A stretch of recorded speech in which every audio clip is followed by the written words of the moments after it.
Hi everybody.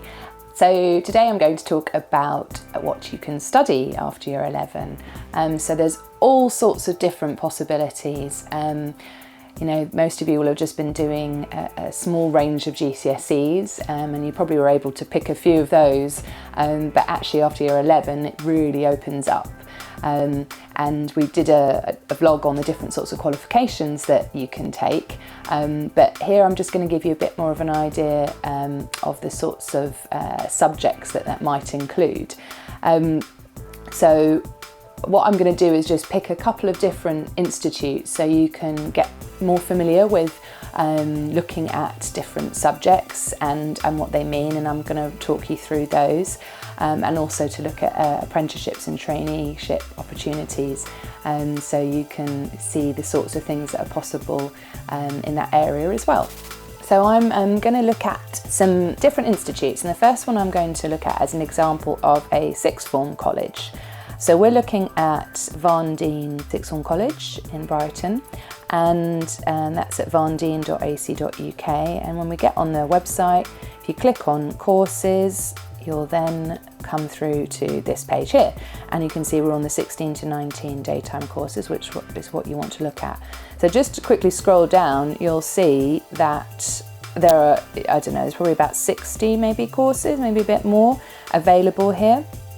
So it's really important that you have a really good look through, and you know, there's going to be subjects that are probably immediately quite obvious and ones you maybe have already studied before, but there's probably quite a lot here that you think, well, I don't actually know what that is.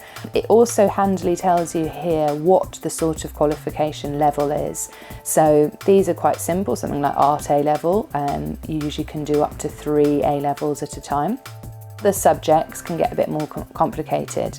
A BTEC level 3 single means it's equivalent to doing 1 A level. So you could do 3 of these, or you could do a couple of A levels with 1 BTEC level 3 single subject. Business studies, they actually do it as a double as well, in which case you could do 1 double and another single or 1 A level alongside it. And then you get different sorts of qualifications like the cash diploma in childcare and education. They might do that as a subject just on its own, or it might be alongside other subjects. You need to check with the college what their setup is. The reason I've chosen Varndene is because they also do the International Baccalaureate, which I mentioned in my vlog on different pathways and qualifications. You can see that it's here. If you click on it, it'll tell you information about what to expect and what the course involves. So that's quite a useful little diagram to have a look at there. The next one I'm going to look at is Plumpton, and I've chosen this as an example of a further education college. So again, I explained in my previous vlog that FE colleges might have adults studying there, they might have people doing degrees, so it's generally going to have a bigger mix of people. This is the section you're most likely going to be looking at, but you might also, if you're thinking about an apprenticeship, want to look at that.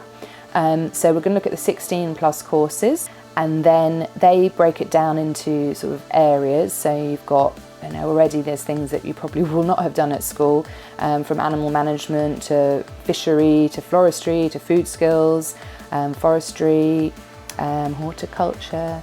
And again, if you're thinking, I don't know what any of these things are, go and have a look, go and look at the website and really get familiar with what it is that the possibilities that are out there for you.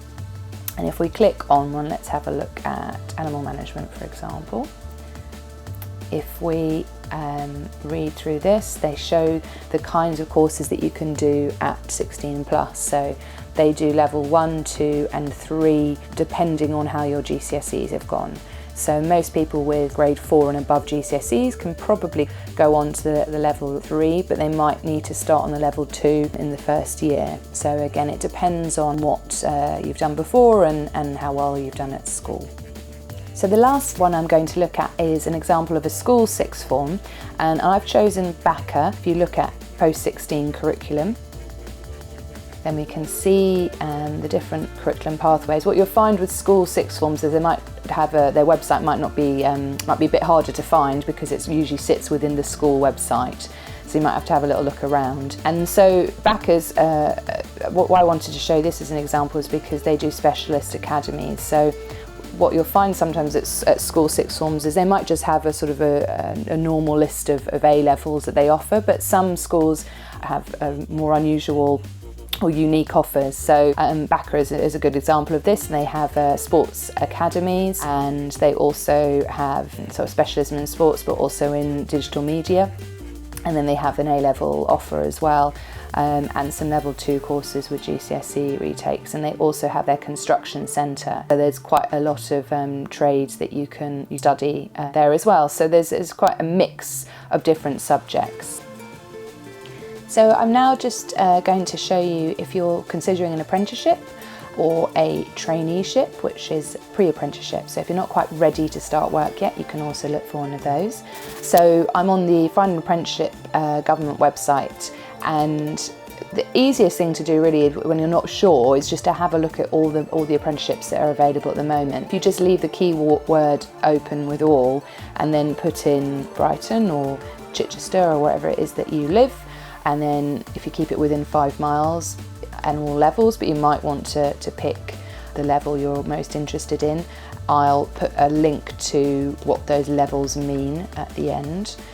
So I'm going to search now. So there's 63 apprenticeships available in the Brighton area at the moment, and the ones that are coming up, they're going to range anything from chef to business to all sorts of different things. So it's really worthwhile you having a good look through and get a sort of your head around what they're asking of you. I'm going to do a separate blog on apprenticeships, so we'll come back to these, but it's very similar with the traineeship search. You put in your location, and then you don't need to put in a reference number if you don't have one.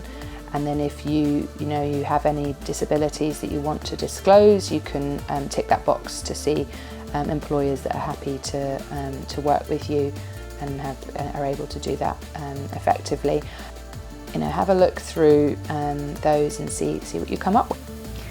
So hopefully that's given you an idea of the kinds of subjects that are possible and the kinds of things that you could go on to do, and has opened your mind up a little bit to all of the possibilities.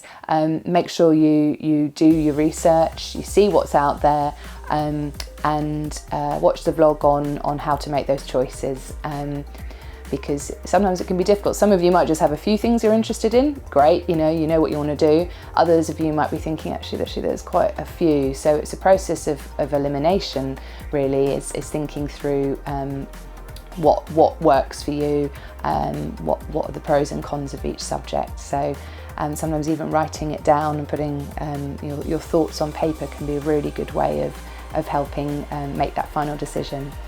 Okay, take care guys.